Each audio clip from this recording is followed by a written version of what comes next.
የሞቱት ሳይሰለቹ አንተ የምትሰማው ትሰለቻለህ? የታረዱት ሳይሰለቹ አንተ እንዲህ የምትመለከተው በስልክ ደከመኝ ትላለህ? ሌላው ስለ ክርስቶስ መሞት አልደከመውም፣ አንተ ስለ ክርስቶስ የሚሞቱትን መስማት ሰልችቶሃል። ሌላው ስለ ክርስቶስ ዋጋ የሚከፍል አለ፣ አንተ ስለ ክርስቶስ ዋጋ የከፈሉትን ማዳመጥ ደክሞሃል። እንኳን መከራው ከሩቅ ሆኖ ተሰምቶ ቀርቶ ቅርብ ያለነው ሰዎች እንኳን መስማት አንፈልግም፣ ያንገሸግሸናል፣ ሰለቸን እንላለን። በየቦታው የሚሞቱት ወገኖቻችን የሚሞቱት በሩቅ ሰው አይደለም፣ በራሳቸው ሰው የሚገደሉት ጥፋት ኖሮባቸው አይደለም፣ የሚገደሉት ክርስቲያን ሆነው ስለተገኙ ነው። በስመ አብ ወወልድ ወመንፈስ ቅዱስ አሐዱ አምላክ አሜን። በስመ አብ ወወልድ ወመንፈስ ቅዱስ አሐዱ አምላክ አሜን። በስመ አብ ወወልድ ወመንፈስ ቅዱስ አሐዱ። ሞሽ ዲያቆናት፣ ሊቃውንተ ቤተ ክርስቲያን፣ መምህራን፣ ዘማሪያን እንደየማዕረጋችሁ ከሩቅም ከቅርብም የተገኛችሁ የልዑል እግዚአብሔር ቤተሰቦች በወደደን ባከበረን በአምላካችን ፍጹም ሰላም እንደምን ዋላችሁ? እንደምን አመሻችሁ?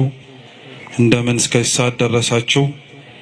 ቸርነቱን፣ ምሕረቱን፣ ይቅርታውን በእድሜያችን ላይ ጨምሮ በፊቱ ያሳየነውን የእምነት ማነስ የምግባር ጉድለትም ይቅር ብሎ እንደ ስራችን ሳይሆን እንደ ቸርነቱ ያቆየን የአባቶቻችን አምላክ ልዑል እግዚአብሔር ስሙ የተመሰገነ ይሁን።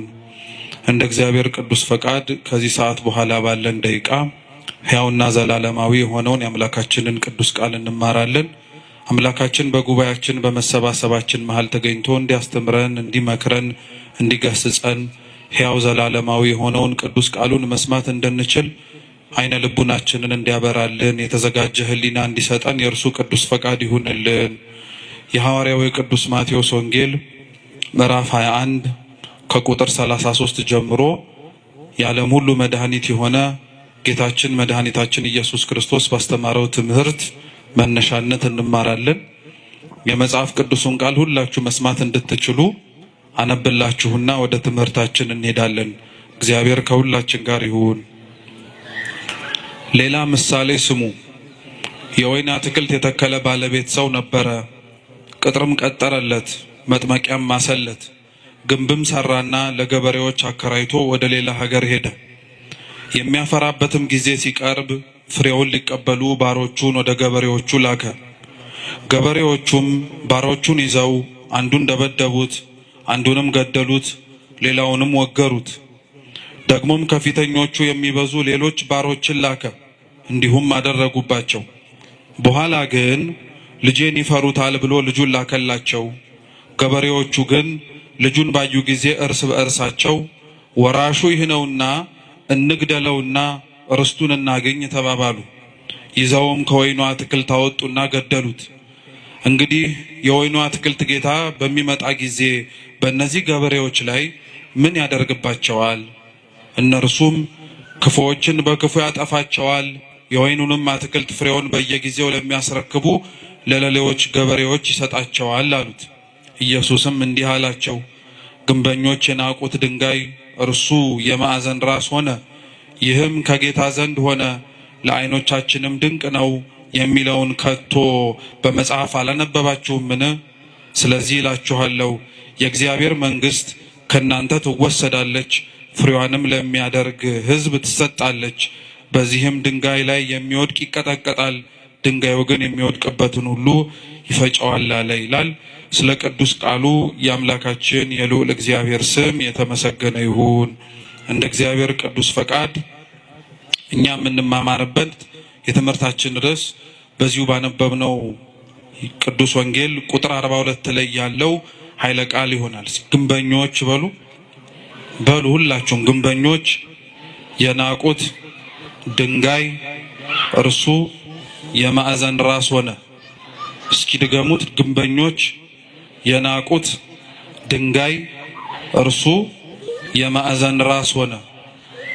ሶስተኛ ድገሙት። ግንበኞች የናቁት ድንጋይ እርሱ የማዕዘን ራስ ሆነ። በዚህ ኃይለ ቃል መነሻነት ያነበብነውን ወንጌል መነሻ አድርገን እንማራለን። አምላካችን በጉባኤያችን ተገኝቶ እንዲያስተምረን እንዲመክረን የእርሱ ቅዱስ ፈቃድ ይሁንልን። እንደ ሌሎቹ የወንጌል ክፍሎች ሁሉ አምላካችንና መድኃኒታችን ኢየሱስ ክርስቶስ ይህ ያነበብነው ቃሉን ለሚሰሙት ሰዎች ያስተማረው ትምህርት ነው። ይህንኑ የተነበበው ምሳሌ የማርቆስ ወንጌል ምዕራፍ 12 እና የሉቃስ ወንጌል ምዕራፍ 20 ላይም ጭምር ተጽፎ ይገኛል። ጥቂት ከሆኑ የሐሳብ ልዩነቶች ባለፈ መሰረታዊ በታሪክ ደረጃ ምንም የሚለያይ ሐሳብ አይኖረው።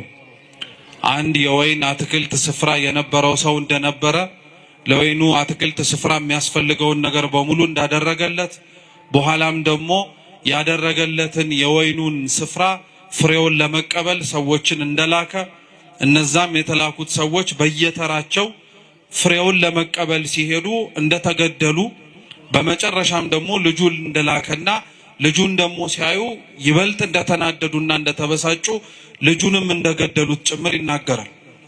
ይህ አሁን ያነበብነው የቅዱስ ወንጌል ክፍል እንዳልኳችሁ ጌታችን መድኃኒታችን ኢየሱስ ክርስቶስ ቃሉን ይሰሙት ለነበሩት ለሕዝብ ያስተማረው ትምህርት ነው።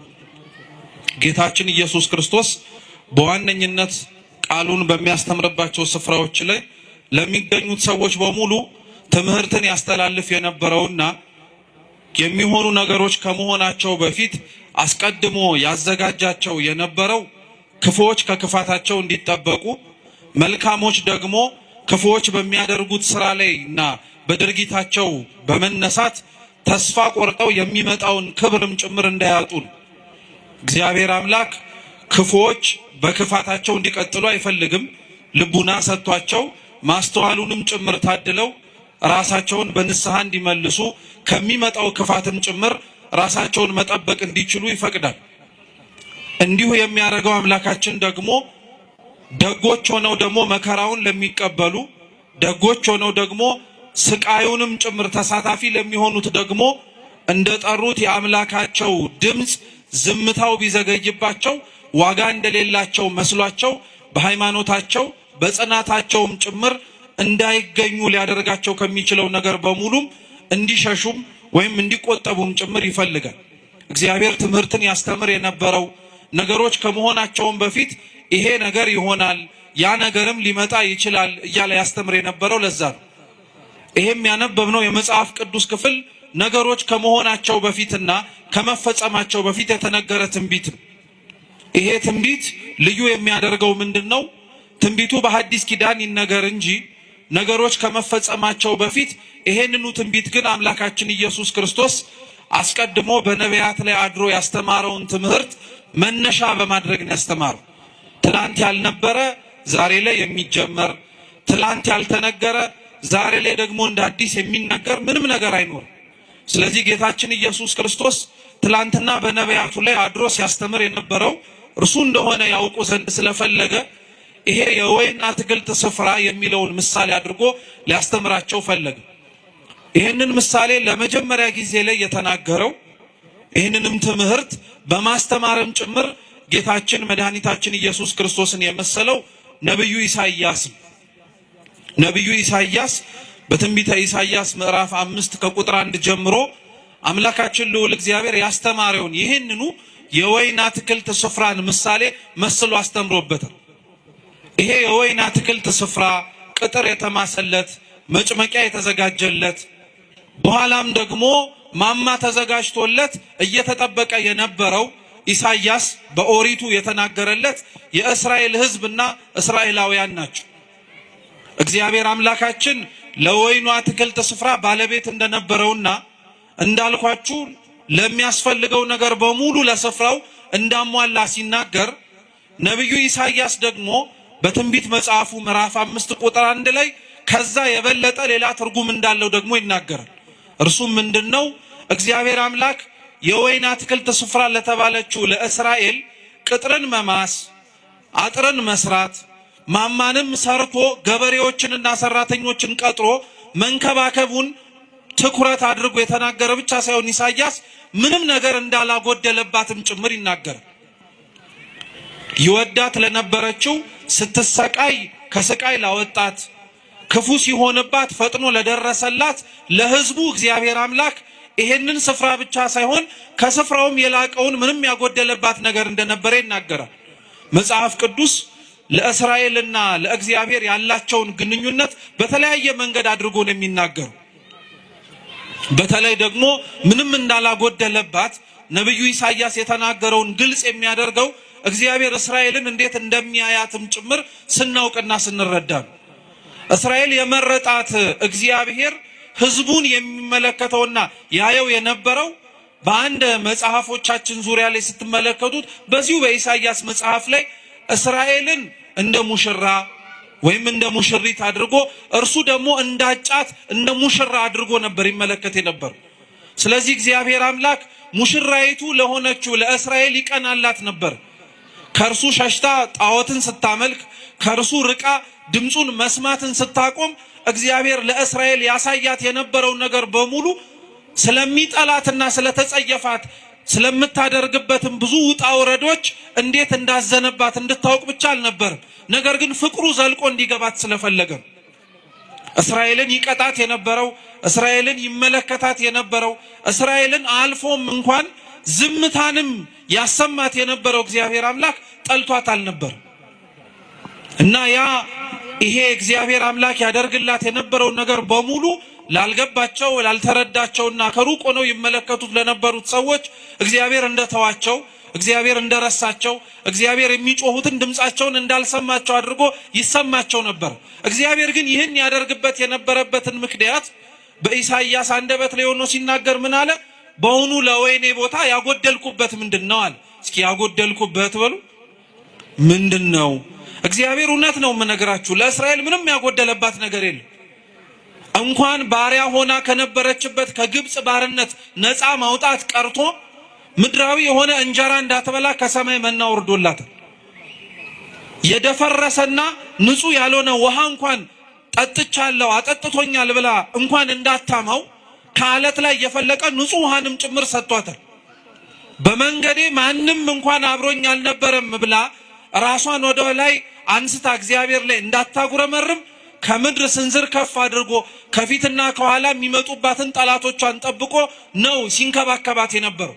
ይህንኑ እንዲህ ያደረገላትን እግዚአብሔር ነው ራሷ እስራኤል ደግሞ ተነስታ የጎደለባት ይመስል ብዙ ነገርን ላይዋ ላይ አመጽ ያነሳችው እግዚአብሔር ላይ እና እግዚአብሔር ለእስራኤል ምን አጎደልኩባት ብሎ እንደሚናገረው ሁሉ ኢሳይያስ የተናገረውን መልሶ እርሱ አምላካችን ኢየሱስ ክርስቶስ ሲራመድና በመሬት ላይ ሲያስተምር ያንኑ ትንቢት አንስቶ ሊያስተምራቸው ፈለገ። ለአንድ ሰው የወይን አትክልት ስፍራ ነበረው ወይም የወይን አትክልት ስፍራ የነበረው ባለቤት ነበራል። ቅጥር መቀጠር፣ መጭመቂያ ማዘጋጀት ከዛም አልፎ ደግሞ ማማ መዘርጋት ለአንድ ለወይን አትክልት ስፍራ የሚያስፈልጉ ነገሮች ናቸው። መቼም አንድ ሰው ገበሬም እንኳን ሆኖ ዘር የሚዘራው መሬቱ መቀበል እንደሚችል ዘሩን ለማሳየት እርሱም ደግሞ ይቀበላል ብሎ ለመናገር አይደለም። የዘራውን ዘር አጭዶ ጎተራ ለመክተት ከጎተራው ማውጥቶ ቢወድ ሽጦ ሊያተርፍበት አለያ ደግሞ ከፈለገ ደግሞ እንዲበላው እንዲጠጣው። የወይኑ አትክልት ስፍራ ባለቤትም ቅጥር የቀጠረለት ምንም አይነት ነገር መጥቶ ፍሬውን እንዳያጨናግፍበት ነው። መጭመቂያ ያዘጋጀለት ወይኑ ሲደርስ አገልግሎቱ ተጨምቆ እንዲጠጣ ተጨምቆ የወይን ጠጅ መሆን እንዲችል ለማድረግ ነው። እየሰማችሁ ነው። ማማም ያዘጋጀለት ደግሞ ከሩቅ የሚመጣ ጠላትን ወይም ከሩቅ የሚመጣ ቅጥሩን ሊያፈርስበት የሚችል ከወይኑ የፈለገውን ፍሬ ማግኘት እንዳይችል ሊያደርገው የሚችለውን ጠላት መመልከትና ማወቅ እንዲችል። ክርስቶስ በጅማሬው ይህንን ያወራ የነበረው ስለ እስራኤላውያን የወይን አትክልት ስፍራ ተብላ የተነገረችው እስራኤል ናት። ቅጥር መቀጠር የተባለው እስራኤልን መጠበቁን መንከባከቡን ለማሳየት ነው።